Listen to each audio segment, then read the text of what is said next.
what I attribute my success to is not because I'm smart or made a good deal, but the generosity I extended to a landowner that changed my whole life.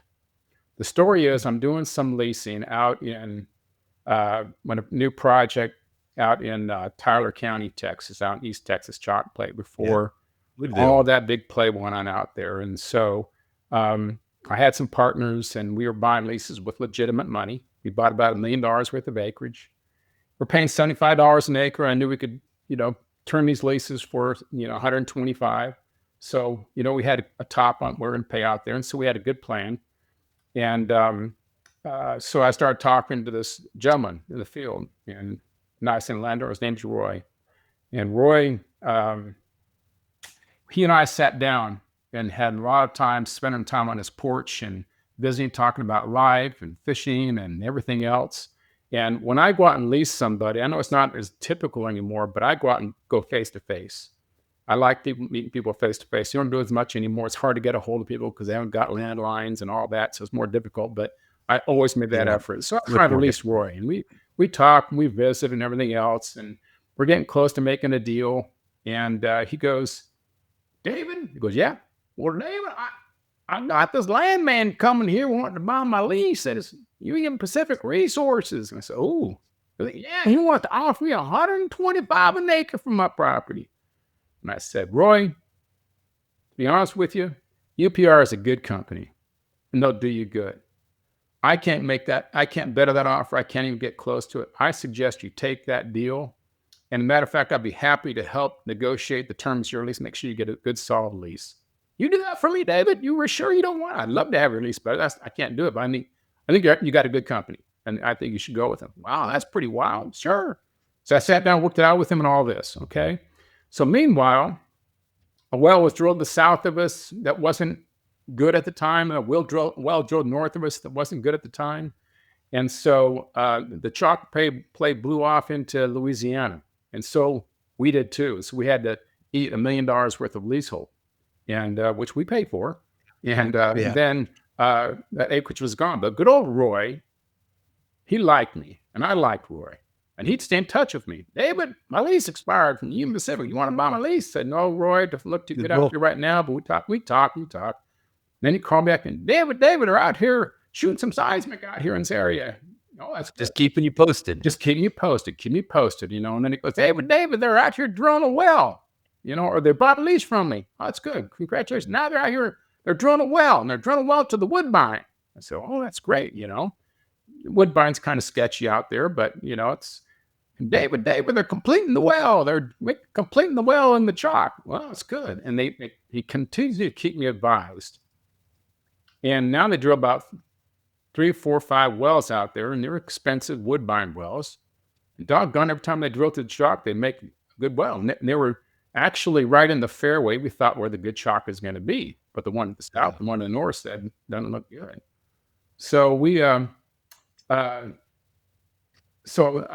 I said, this is interesting. So I wonder why they keep drilling these wells. And the wells were coming in for like 500 barrels a day. And then the chalk, 500 barrels a day, declined so rapidly, it's not that good a deal.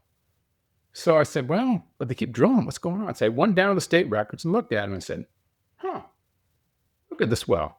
It's producing 500 barrels a day every month for the last 4 months. That's not a chalk well. Chalk well don't do that.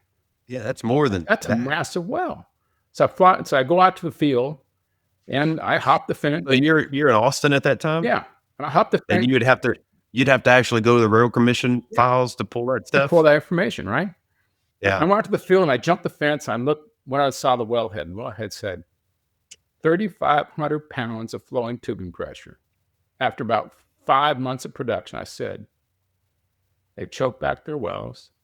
They're in the middle of a massive oil field and they don't even know it because they're not leasing all the land around it. And I'm going, holy, I was almost weeping. I was shaking. Came back, my partners told about it. So we bought all this acreage. And now it's Southwest Brooklyn Field. It extends about 50 miles by 20 miles. And we went and bought all this acreage. But it's all because the kindness I extended to Roy.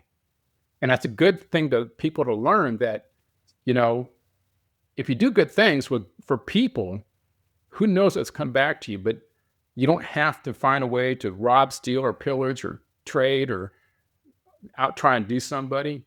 Treat them with respect and honor. You have no idea what's going to happen. But because I did that one thing, I came from pretty average dude to a more than average dude because of it. Yeah. So it's pretty cool. I just want to share that with guys out there saying you can be patient with folks and listen to them. And whatever you do what you can to spend quality time with them, being authentic and real with them and being helpful and listening and all that. So anyway, that's my story there. No, I mean, I think that's just the age old thing. It's treat people with decency, Yeah. and all that comes back to you. Yeah. And I think that you're right. That gets lost a lot of times, with landmen who are negotiating deals, and there's always so much pressure. Yeah. Get the deal done fast, hurry, hurry, Yeah. and you're right. People don't want to sit down and talk to you as much. I mean, it's getting harder and harder in today's time to actually be able to go sit down with someone. Well, Everybody's skeptical. it is, but it's also it's a lot of work and it's a lot of risk, emotional risk. Effort. 'Cause you got to sit down with them. You actually got to talk to people the Yeah. first time. Then a lot of people they're really good in the records and they can kind of trade for a lease, but can they sit down and talk to people and relate to Yeah. them one And on one? That's they become a human, I'm and human, get to the and human side of it. that is such a huge gifting that if you can take the key is discipline yourself to do it and try. And the more you do it, the easier it becomes. It becomes natural. And so you communicate with these people and you can go a long ways. I've been successful, not because I'm smart, but because I can relate and talk to people. And I'm an introvert, believe it or not, after all this. But I'm an introvert living in an extrovert's world, so I better play the game. And so the more I can communicate and treat the world with respect, honesty, and integrity, that's what's really carried my career, which is Yeah, now and ultimately it'll 42 bring you years. yeah, that'll bring you success. Yeah. I mean, you can only burn so many bridges, Yep. and you're right, you never know when that one thing, that one person. I can think back over my career that, for whatever reason, someone took a liking to me, Yeah. and they've helped me, and I've been able to help them, and, it's kind of the most rewarding part of a longer career in our business is that in time, folks that helped you out, you're able to help them out, Exactly. or you're able to help someone out, and then you see that come full circle, Oh, or you're able to introduce and connect people, or and you get to see that. That's the most rewarding part of a long career in the land business, because you're exposed to so many people in such a unique way, that salesmen don't get that. Nobody gets that. Landmen get it because they have to spend time with people yeah. and establish trust and rapport. Well, the key Um, is, it's also a reflection of our culture in America. It's go, go, go. Now, now, now. Do it, do it, do it. Get it done, get it done. Get to the finish line next. Go, go, go. Do it. And it's nonstop. We're a fast paced culture, so yeah. but we're missing the point of enjoying and appreciating the journey on the way. It's an incredible journey. And so, yeah, you got to get the job done, but you gotta I encourage people All the to slow down flowers. and enjoy what your journey is. Enjoy the Yeah. people and the sights and the scenes and everything else, because the next thing you turn around, you're gonna be as old as me, and you go, "What the hell happened?"